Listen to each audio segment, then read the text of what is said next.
empreendedor, tudo certo? Eu me chamo Nathan Costa, sou filmmaker e editor de vídeos. Eu filmo e edito vídeos para empreendedores do digital. Vídeos nuggets, CPL, anúncios, lifestyle. Se você precisa de um editor de vídeo profissional, Clique no primeiro link da descrição. Eu vi que você fala sobre depressão, Você fez um estudo sobre depressão junto com o uso de esteroides, uma parada assim? Eu sou psicólogo de formação, eu sou mestre em neurociências e atualmente faço doutorado em neurociências. Da hora. No meu mestrado eu estudei a relação entre depressão e estresse, cortisol, etc. E no meu doutorado eu estudo a relação entre transtorno depressivo e perda de memória com dietas hipercalóricas. Então, a pessoa que come muita porcaria, a gente sabe hoje, devido à literatura científica, que a gente tem uma maior probabilidade de desenvolver alguns transtornos de humor do cérebro. Ah, eu tô fudido então, porque eu só como merda, cara. Cara, pra você ter uma noção, tem um estudo que foi publicado numa revista científica chamada The New England Journal of Medicine, que é uma das melhores... Hoje, em termos de impacto na comunidade científica, é a melhor revista científica do mundo. Tá? Existe um jeito da gente medir o impacto das revistas. Ela é como se fosse o maior podcast da área de revista científica. Como que mede esse impacto? A gente mede pela quantidade de artigos que tem publicado, fazendo uma conta relacionada a quantas citações outras pessoas da comunidade científica fizeram daqueles artigos. Entendi. Isso significa que as pessoas olham mais aquela revista. E usam aquela informação. E usam aquela informação. Então, a revista começa a ficar mais num pedestal e ser mais visitada e, portanto, é mais difícil de publicar nela um estudo. Faz sentido.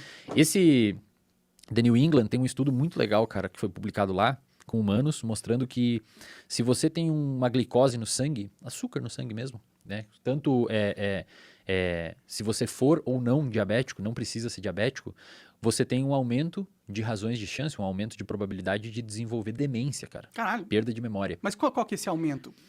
Por exemplo, o estudo mostra que quanto maior é a quantidade de açúcar, maior é a chance de você desenvolver. Pode dobrar, triplicar e assim vai indo. Só que hoje a gente não sabe exatamente quais os mecanismos por onde isso acontece. A gente tem algumas hipóteses, como, por exemplo, a ideia de que hoje a gente tem insulina no cérebro, que é um hormônio secretado pelo nosso pâncreas para fazer uma regulação da glicemia periférica. Hoje a gente descobriu que existe ela no cérebro. No entanto, as células do cérebro, que a gente chama de neurônios, eles não precisam de insulina para captar glicose. É mais ou menos assim, imagina que você tem um tecido muscular periférico no seu corpo. A célula da periferia, que não seja do cérebro, ela tem um transportador de glicose que a gente chama de glúteo. Eu vou falar vários nomes aqui pra galera, mas vocês não precisam saber muitas porra desses nomes, tá? Só vou falar aqui pra você eventualmente um dia você pesquisar, ver isso daí, você vai falar, eu vi aquele tatuado estranho falando disso. Tem um transportador chamado GLUT4.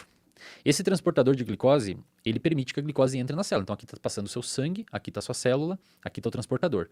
Só que esse transportador, a gente chama ele de insulino dependente. Então você precisa da presença de insulina para que esse transportador abra, para a glicose entrar. A insulina liga num receptor, então você tem a célula, você tem o transportador e aqui você tem um receptor de insulina. Quando a insulina liga aqui, ela faz uma cascata intracelular e abre o transportador de glicose e entra a glicose. No nosso cérebro tem neurônios, que são células. Lá no cérebro, o transportador não é o GLUT4, é o GLUT1 e 2. E eles não precisam da insulina, eles abrem sozinho. Aí, o porquê que no nosso cérebro não precisa de insulina? Porque o cérebro não pode faltar glicose de forma alguma. A gente não pode se dar o luxo de precisar de um outro mediador. Tem que ser direto porque o cérebro é muito caro, é um órgão muito caro para o nosso corpo. Ele tem 2% da sua massa e ocupa 25% das suas calorias diárias. Caralho! É desproporcionalmente caro. Então, muito se você caro, pensa muito, você vai emagrecer. Cara, uma pessoa que é muito ativa, cognitivamente falando, cansa, cara. Você fica exausto. Sim. Depois de um papo muito profundo, que envolve um raciocínio ou de um estudo. Jogar um jogo, você tem caramba. fome, é estratégia, você tem fome. Então, o que se descobriu? Se descobriu que tem insulina no cérebro. E aí tem se perguntado, mas por que diabos que a gente tem insulina no cérebro Você não precisa. se não precisa dessa porra? Por que ela tá lá? E hoje os estudos têm demonstrado que a insulina no cérebro, ela está envolvida com um processo que a gente chama de neuroplasticidade.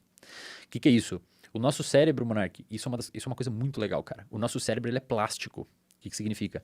Ele se molda conforme você se submete a experiências.